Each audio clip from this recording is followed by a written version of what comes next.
Central government all party meeting बुला रही है, उसमें मुझे लगा आपने कमेटी किया है। देखिए, पहले तो मैं ये बात फिर से कह रहा हूँ कि जो आतंकवादी दहशतगर्दों ने जो बर्बरियत के मज़ाहरे किए हैं पहलगाम में, और वो नाकाबिल बयान है, वो तकलीफ़देह हैं, दर्दनाक है, और जितना भी उसका हम कंडेम करें कम है, क्योंकि वो लोग तो अपने आप को हैवानात और बदतरीन जानवरों से भी ज़्यादा गिरी हुई हरकत उन्होंने की है। और किसी के मज़हब का नाम पूछकर ये बात उनकी जान लेना, ये सरासर गलत है, जुल्म है। और हम उम्मीद करते कि इंशाअल्लाह ताला अल्लाह सुब्हानहू ताला उनको दुनिया में भी और आखिरत में भी उन दहशतगर्दों को सख्त अजाब से नवाजेगा, और उनके ऊपर जो लोग बैठे हुए हैं वो भी तबाह व बर्बाद होंगे।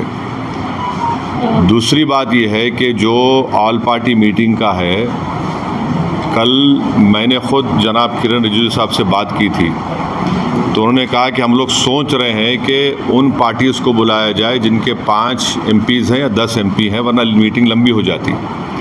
तो बोला हम छोटे पार्टीज़ को बुला लीजिए, तो वो मजाक करे, अरे तुम्हारी आवाज़ तो बड़ी ऊंची है। तो इसीलिए मैंने आज ट्वीट किया था कि ये मसला बड़ा अहम है, नेशनल इम्पोर्टेंस का है, जो ऑल पार्टी मीटिंग होने जा रही है, कि इसमें सब पार्टीज़ को बुलाया जाए। तो अभी जब मैं आपसे बात कर रहा था तो होम मिनिस्टर ऑफिस से होम मिनिस्टर मेरे से बात किए और बोले कहाँ हैं आप? तो मैं सर हैदराबाद में हो। तो बोले देर होगी मगर आप आइए। तो अभी अगर टिकट मिलेगा, इंशाल्लाह मैं बोला हूँ, जो भी टिकट मिलेगा पहुँचेंगे और उसमें शिरकत करेंगे और अपनी बात को रखेंगे। और जहाँ तक ये जो हमला हुआ है, मैं आप लोगों को याद दिलाना चाहूँगा, 2000 में अटल बिहारी वाजपेयी की सरकार थी, तो वहाँ पर एक यात्रियों को मारा गया था, नुलवाल कैंप बोलते थे, उसी के नीचे 30 लोग मारे गए, यात्री मारे थे जब वाजपेयी वज़ीर आज़म थे। तो उसके बाद एक लेफ्टिनेंट जनरल क्या है JH मुखर्जी साहब की कमेटी बनाई गई थी, वो रिपोर्ट अब तक नहीं आई। तो ये ऐसा नहीं है कि इन्होंने इस जगह का पहले इंतखाब किया। दूसरी बात यह कि जिस जगह पर इतने टूरिस्ट हैं वहाँ पर एक पुलिस वाला नहीं है, एक CRPF का कैंप नहीं है, कोई सिक्योरिटी के लोग नहीं। तीसरा ये है कि जो वहाँ पर जो क्विक रिएक्शन टीम थी, CRPF के 2 यूनिट है, जो उनको ऊपर जाने में 1.25 घंटा लगा, और इन कमीनों हरामजादों ने जो हरकत की वहाँ पर नाम पूछकर गोली मारे, समुदाय पूछकर मारे। तो ये इसकी अकाउंटेबिलिटी तो होनी चाहिए।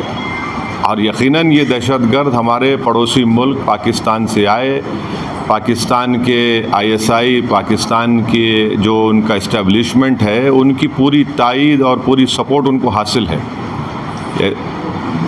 चौथी बात यह है कि ये बॉर्डर कैसे क्रॉस करके आए, कौन जिम्मेदार है इसका? अगर वो पहलगाम तक आ गए तो श्रीनगर तक भी पहुंच सकते। कितनी दूर है श्रीनगर वहाँ पे इन लोगों के लिए? तो ये यकीनन अकाउंटेबिलिटी फिक्स होनी चाहिए, और इन जालिमों से, इन कमीनों से, जिन्होंने जिन 26 लोगों की जानें ली हैं, उनसे इंसाफ उसी वक्त होगा जब अकाउंटेबिलिटी भी फिक्स होगी और इन लोगों को कैफर किरदार तक पहुंचाएंगे, इन दहशतगर्दों को। और उम्मीद करते कि हमारी हुकूमत इन लोगों का ताक़ुब करेगी, इन लोगों को जो मरने वाले परिवारों हैं उनसे इंसाफ उसी वक्त होगा जो अकाउंटेबिलिटी फ़िक्स होगी। और ये दहशतगर्द ये जो ज़ालिमाना और बिल्कुल ही घटिया किस्म की, माने हैवानियत से बदतरीन हरकत उन्होंने की, इसका हम कंडेम करते हैं। तीसरी बात छठी बात ये है कि अंग्रेज़ी का एक बहुत बड़ा अखबार है टाइम्स ऑफ इंडिया, मैं समझ नहीं पा रहा हूँ कि उन्होंने इस तरह की हेडलाइन कैसे कैरी की कि द कलमा सेव देम। आप इस तरह की हेडलाइन कैसे लगाते बताइए? आप तो पूरे मुसलमानों को ही आप दोषी करार दे रहे हैं। भाई वो आतंकवादियों का कोई मज़हब नहीं होता, वो दहशतगर्द हैं, वो तो ISI की ISIS की आइडियोलॉजी पे चलने वाले कुत्ते हैं ये लोग। इतना बड़ा अंग्रेज़ी अखबार, द कलमा save them, what is this? भाई इतने जो कश्मीर में जितने आतंकवादियों ने सबसे ज़्यादा मारा, वहाँ के कश्मीरी मुसलमानों को मारा, सबसे ज़्यादा मरने वाले वो हैं वहाँ पे, तो उसके बारे में क्या बोलेंगे आप? ये तो एक आइडियोलॉजी है ना, ये तो टेररिज्म की एक आइडियोलॉजी है। तो बड़ी अफसोस की बात है कि कितना बड़ा अंग्रेज़ी का अखबार होकर आप इस तरह की हेडलाइन कैरी करते थे, कलमा सेव देम और द कलमा was the difference. You cannot carry such headlines. You cannot generalize the whole great religion of Islam. तो नहीं सुन तो लीजिए, अगर आप ऐसा ही इस तरह की अगर आप हेडलाइन लिखेंगे तो आप तो जो कमीने शैतान बैठे हैं पाकिस्तान में उनको तो खुश कर रहे हैं आप, उनको तो खुश कर रहे हैं आप। अफसोस की बात है ये। द कलमा वाज द डिफरेंस, आप देखिए हेडलाइन जो है वो उस तरह की हेडलाइन हो सकती है किसी की।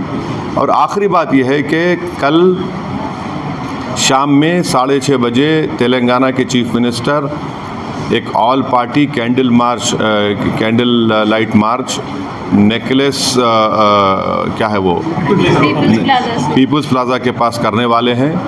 मैं हैदराबाद की आवाम से, तेलंगाना की आवाम से अपील कर रहा हूं कि आप हज़ारों की तादाद में उसमें कल शिरकत करिए। हमको एक होकर इस अपने मज़हब पे चलते हुए उसके बावजूद भी हम इस बात का ख्याल रखें कि ये हमारे देश का मसला है, मुल्क का, वतन अज़ीज़ का मसला है। हम तमाम को वहाँ पर जमा होना है। चीफ मिनिस्टर ख़ुद उसकी लीड करेंगे, हमारी पार्टी भी, हमारे पार्टी के MLAs भी, जितने हमारे मेंबर्स हैं, बल्कि जितने जो टेररिज्म के ख़िलाफ़ हैं और जो इस मुल्क से मोहब्बत करने वाले हैं, मैं उनसे उम्मीद करता हूँ कि वो हज़ारों नहीं लाखों की तादाद में वहाँ पर जमा हों। और हमारा वहाँ पर जमा होना ना सिर्फ हम खराज अक़ीदत पेश करेंगे उन मरने वाले ख़ानदानों को, बल्कि हम उन लोगों को भी पैगाम